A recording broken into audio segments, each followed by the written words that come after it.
komunikasi di perguruan tinggi. Apakah kalian tahu apa itu strategi komunikasi? Sebelum memasuki materi, mari kita bahas dulu mengenai strategi komunikasi. Menurut Effendi pada bukunya pada tahun 2017, di halaman 35 beliau mengatakan, strategi komunikasi merupakan suatu perencanaan dan manajemen yang efektif untuk menyampaikan pesan agar mudah dipahami oleh komunikan dalam menerima apa yang disampaikan, sehingga dapat mengubah sikap atau perilaku seseorang. Oke teman-teman, tadi merupakan pengertian dari strategi komunikasi. Selanjutnya kita akan membahas apa saja sih permasalahan utama yang berkaitan dengan strategi komunikasi. Jadi, salah satu pokok permasalahan utama yang berkaitan dengan strategi komunikasi adalah mengelola konsumsi sumber tenaga komunikasi yang ada untuk menggapai tujuan yang ingin dicapai. Hal tersebut karena komunikasi memiliki batasan tertentu yang harus dimanfaatkan sebaik mungkin agar menjadi efektif, dan strategi komunikasi adalah upaya untuk melakukannya. Slide selanjutnya membahas strategi komunikasi di perguruan tinggi. Sebuah praktik manajemen dalam suatu organisasi pasti akan menuntut adanya sistem komunikasi atau juga disebut manajemen komunikasi. Tetapi, seperti apakah komunikasi tumbuh dan praktikan oleh para manajerial di dalamnya? Oleh karena itu, salah satu kajian penting dalam suatu praktik manajemen organisasi adalah pola-pola strategi komunikasi yang adaptif, yang harus dimiliki oleh organisasi itu sendiri. Strategi komunikasi tidak hanya ada di sebuah perusahaan, melainkan ada juga di perguruan tinggi, salah satunya sebagaimana yang dialami oleh UMC. Maka ada suatu kajian penting yang disampaikan manajemen, strategi yang banyak dianalisis oleh para ahli, khususnya mengenai strategi komunikasi seperti apakah yang dibutuhkan oleh suatu organisasi yang sedang berkompetitif. Slide selanjutnya kita akan membahas mengenai elemen-elemen strategi komunikasi.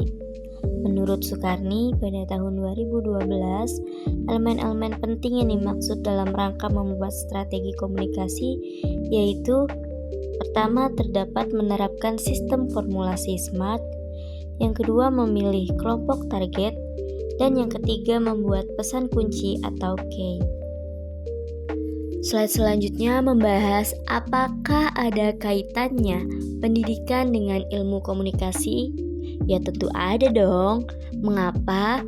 Karena keterkaitan antara dunia pendidikan dengan ilmu komunikasi memang tidak dapat dipisahkan, karena dalam proses pendidikan di dalamnya terdapat aktivitas komunikasi yang diperankan oleh tiap-tiap pihak dalam rangka mencapai tujuan pembangunan pendidikan, mulai dari aspek kebaikan, program, target, dan unsur yang menjadi tujuan dari proses komunikasi.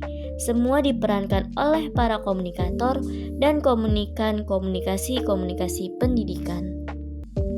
Selanjutnya, membahas mengenai kajian strategi komunikasi di perguruan tinggi. Kajian tentang komunikasi yang efektif tentunya akan menjadi kajian penting bagi para stakeholder di lingkungan pendidikan. Sebagaimana dalam hal komunikasi efektif ini dijelaskan juga oleh Jim Clymer pada tahun 2012, bahwa yang dipahami menjadi faktor utama dalam strategi komunikasi efektif secara sistem dalam praktiknya akan mampu memberikan kejelasan dalam beberapa hal. Yang pertama, menyampaikan pesan yang jelas dan konsisten untuk semua bagian organisasi. Yang kedua, sederhana, langsung, dan cepat dengan jumlah minimal filter dan interpreter. Yang ketiga, menginspirasi dan memberikan energi. Yang keempat, ramah pengguna, manusia, dan pribadi. Yang kelima, memindahkan informasi pengalaman, pembelajaran, gagasan, arah, dan umpan balik dengan baik ke segala arah, atas, bawah, dan di seluruh organisasi. Yang keenam, menyediakan berbagai saluran. Yang ketujuh, hanya mungkin dalam suasana kepercayaan dan keterbukaan.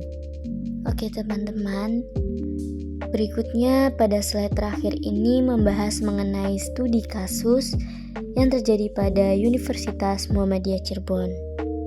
Universitas Muhammadiyah Cirebon memiliki tujuan untuk meningkatkan citra dan reputasinya sebagai institusi pendidikan yang berkualitas dan inovatif.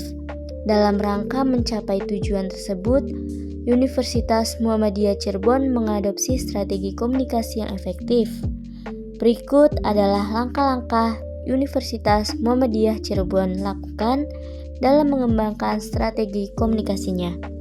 Yang pertama, ada menentukan tujuan komunikasi. Yang kedua, mengidentifikasi target audiens. Yang ketiga, membuat pesan dan narasi. Yang keempat, membangun hubungan dengan media massa. Yang kelima, meningkatkan kehadiran online universitas. Dan yang keenam, menggunakan influencer dan duta kampus. Oke teman-teman, itulah tadi materi yang bisa dapat saya sampaikan mengenai strategi komunikasi di perguruan tinggi. Apabila ada salah kata dan kurang lebihnya mohon maaf. Wassalamualaikum warahmatullahi wabarakatuh.